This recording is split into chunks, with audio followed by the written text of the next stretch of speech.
What's up, guys? Welcome back. This is Ari in the Air. I'm a professional paraglide pilot, highliner, skier, filmmaker. I do a bunch of fun stuff, and today I'm going to tell you about cross-country 101. These are the concepts that you got to know if you want to take your flying to the next level and start going cross-country. And if you're already flying cross-country, I've got some tips for you to up your game. You ready? Here we go. See ya.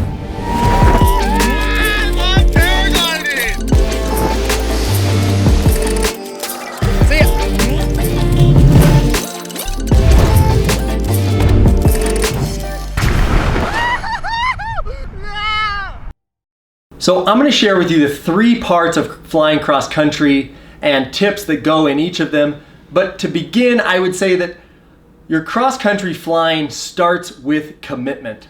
It starts with a commitment to fly the day and not your desire. It starts with a commitment of not knowing where you're going to land, not knowing if it's going to work, not knowing how you're going to get back. It's a commitment to adventure. It's a commitment to go. It's a commitment to try. It's a commitment to learn. It's a commitment to not be frustrated when it doesn't go your way. It really is a commitment to having a spirit of adventure. Cross-country paragliding is the epitome of adventure. There's nothing more adventurous you can do. It is so cool. So if you can make that commitment, then you can learn to fly cross-country. Okay? So in any cross-country paragliding flight, you have basically 3 parts. You have thermaling, climbing. You have your speed to fly, and you have your gliding. Okay? There's also like a route choice, like where are you gonna fly? But that's like almost, I wouldn't say it's advanced, but it's like really experiential, and it goes into micrometeorology, and it's just a total wormhole, and we're gonna stay away from that just today. I'll speak more on that later. But to begin, let's talk about that first subject, thermaling. So when you're thermaling, when you're in a climb, basically some tips are you want to use more weight shift than you do brake. Stay on the weight shift. You don't want to put on the weight shift and start turning and then let off the weight shift and let off your turn. You basically want to carve. You bank the glider over and you keep it in a bank, right? You keep it smooth and you keep it efficient. When you need to adjust your circle where you're looking for the lift, you do it with the brake and not with the weight shift. So if you need to open up to go downwind a little bit because you think the lift is over there, then you stay on the weight shift, you let off on the brake, and you keep carving that way, and then you apply more brake to keep turning when you get there, right? Your turn rate, how quickly you're turning, is basically the 4 for 90 principle, which lots of instructors talk about, which says that each 90-degree turn should take about 4 seconds, making your whole 360 take about 16 seconds. There are exceptions to that rule. Sometimes you're in really strong lift, you're basically spiraling. If you're in really light lift, you're just like making really slow turns. But in general, the 4 for 90 or 16-second 360s is a really good place to start. So count your turns, see how long it's taking you, and adjust from there. So as you come into a thermal, there's 2 things that I'll give you tips on. One is don't search for the thermal in a circle. If you're on glide and you're flying and you encounter a little bit of lift, don't come off the speed bar and go flying around in turns looking for it, because you're basically just going to sink. You want to just keep flying, stay on your course line, and fly deeper into the thermal until you know you're actually in it. And the other thing I'll say is an advanced tip, and it's letting your glider sniff for it. So basically, if I'm on glide and I'm flying out of one thermal, I'll expect sink out of the back of one thermal, then I'll get into stiller air, and then I'll likely find big sink in front of the next climb. Once I go through that big sink and I feel my first little bump of lift as I come into the next thermal, I'll let my glider sniff. And when I say sniff, I mean, like if it wants to turn me 15 degrees one direction or the other, I'll let the glider turn. And I'll let where the air is in training, where the air is being sucked up, I'll let my glider just kind of get sucked into that. That way, I'm not trying to like over mentalize where it is, I'm just really trying to observe the air. And observing the air is a much better way to go than trying to place your own mental picture on what's happening, right? That's flying the day, not your desire. So the next concept, which is really something that you mentalize all day as you fly, is what we call speed to fly. Speed to fly is a concept that basically talks about, in any given air mass, how fast should you be flying your glider. On one end of the speed spectrum, you have the full speed bar going as fast as you can in one direction. On the other end of the spectrum is not just brakes, but it's actually turning in a circle, right? A horizontal speed. Turning in a circle, you're not going anywhere. So that's the slowest you can go, the fastest is full speed bar. And that depends on what kind of vertical air you're in. Here, I've got a little graph for you that I doodled. So up here you have your vertical airspeed, right? So this is like still air. It's not going up, it's not going down. This is -4 meters a second, huge sink. And here's +4, you're going up. So when you're in big sink, you push full speed bar, you go as fast as you can. Get out of that sink as quickly as you can. You run away, right? When you're in the middle, you go trim speed.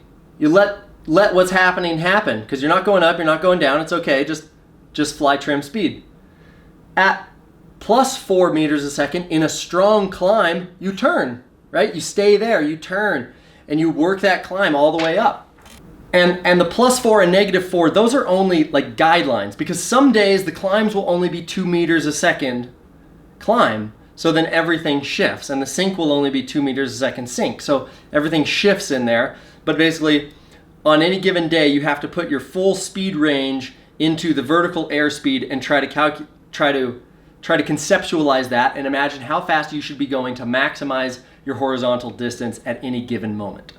The other thing you have to consider is your tailwind or your headwind, right?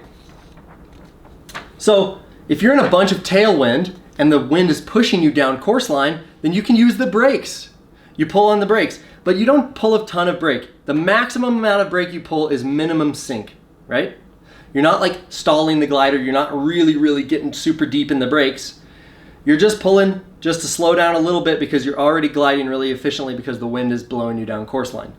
In a headwind, if you're trying to go into the headwind, you need to use more bar, and you want to use enough bar that it brings you to the trim ground speed. So your trim ground speed is, if your glider in still air flies 25 miles an hour or 40 kilometers an hour, then flying into the headwind, you basically want to use enough bar that it gets your ground speed back to trim speed, right?